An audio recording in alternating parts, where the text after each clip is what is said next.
Hi everyone. Today I'd like to talk to you about a sentiment, if you will, that comes from many who have been unfaithful, but I think it comes from just as many betrayed. It's the question, it's the sentiment, it's the struggle to say, I've either been unfaithful or I've been betrayed, and I just don't know how to put my life back together again.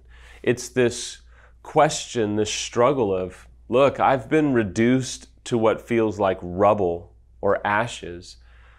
How do I pick myself up again? How do I put the pieces back? How do I even find the pieces of who I am and put it all back together again in a nice, neat life that makes sense?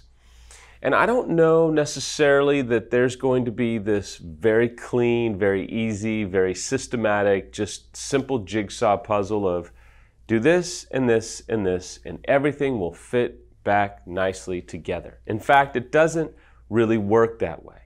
But there are ways, and today I'm going to share with you some of my own stories and some of my own pieces to the journey, if you will, that you can in fact put yourself back together again. But there is a big question of, what do you want to be like when you put these pieces back? Who do you want to be? Who do you want to be known as? What is it that your goal is in terms of putting these pieces back together? It was late October. We had moved to Austin. We had been in Austin probably, I think, about a month or so. My head was still spinning, and I found myself on a beautiful kind of fall day, parked in the middle of this field. And I can remember exactly what it felt like. It was a gorgeous day. The field was beautiful. I had pulled so far into it that I did have a thought of, man, I hope that I can get out of this field. And I remember just sitting there, and my whole life was uncertain. My time with Samantha, the kids, family, finances, I mean, we were bleeding money at a record pace that would only be matched by the recession a few years later. And in this field, I thought, you know, God, I'm sure that it can get worse than this, but this is as bad as I've maybe felt about my future, my life, that I've felt in a long, long time. And it was in this moment that I started to kind of think through, like, who do I want to be in terms of the type of man, in terms of character, integrity? I've been reduced to ground zero, and the wonderful thing about ground zero is you can at least look up and you can at least start to go, okay, I've lost everything, or at least almost everything that I thought I would ever lose, except Samantha and the kids. What kind of husband do I want to be if I'm given this opportunity? Who do I want to be to my kids? What kind of a man, a husband, an employee, or what have you? How do I want to be? So here's a few things that I have learned in terms of putting the pieces back together again. Number one, no one can do it for you. You have to be the one that decides you are going to put the pieces back together again. In that field, in that dark day, I realized no one was going to do it for me. I had had hundreds of people around me at one time or another. I had had so many great friends that I thought would do anything for me. And at that moment in the field, I had one friend, and he wasn't really too happy with me. And I'll tell you that no one will do recovery work for you. You as a betrayed spouse will probably have a lot of people feel sorry for you and extend compassion or mercy or even just pity for you, but they're not going to do the recovery work for you, and they can't. If you're an unfaithful, it's probably easy for you to succumb to pity and self-hatred and self-loathing. The problem is those things don't do recovery work for you. They don't make you get out of bed every day and read. They don't make you go to sessions with therapists or watch videos. Those things don't help you. They are not your friend. You see, no one will put the pieces back together for you. If you come from faith, and I certainly subscribe to that model, if you will, God wouldn't do it for me. The Lord would not make me do recovery work. I had to make that choice. Now, I'm not rallying in my own self-sufficiency, so if you come from that worldview, please don't think that I'm somehow heroic, but I will tell you, you do have to do the work. Whether you subscribe to faith or are an atheist, whether you are unfaithful or you're betrayed, you are going to have to do the recovery work yourself. And it's a lonely feeling. It's a discouraging feeling. Eventually, it becomes very empowering because you realize that you do have a choice. Our response is, in fact, our responsibility. And I just want to encourage you, no matter what field you're in, no matter how lonely or isolated you may feel, you are worth doing the recovery work for yourself, and no one will do it for you. No one can make you do it. You have to make the choice to love yourself and care for yourself and do the recovery work. And what was important that I just said there is loving yourself, but you may not love yourself right now, and that's okay. If you do recovery work anyway, I can assure you, you can come back to a point of self-love and being able to not hate yourself for what you've done every day. Secondly, it's vital that you are honest with yourself. Whether you're unfaithful or whether you're betrayed, you just can't keep denying the reality of what is facing you. For some, that might be admitting the fact that you don't have it all together and some medication might actually be a good idea. For others, it may be admitting the fact that, look, you may not consider what you've done as infidelity because you are justifying it and minimizing it. But here is your betrayed spouse or partner, and they're devastated at your actions, and you keep denying it, but yet you keep coming home to turmoil and hurt and pain, and your denial is not helping anyone, including yourself or your partner.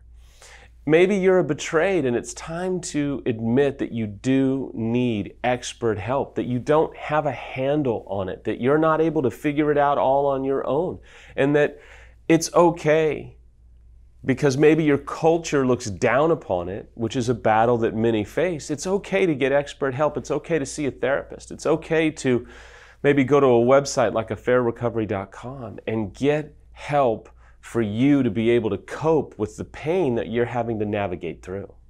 Next is a battle that many people face, and I just want to tell you that it's okay to give yourself permission to not be okay.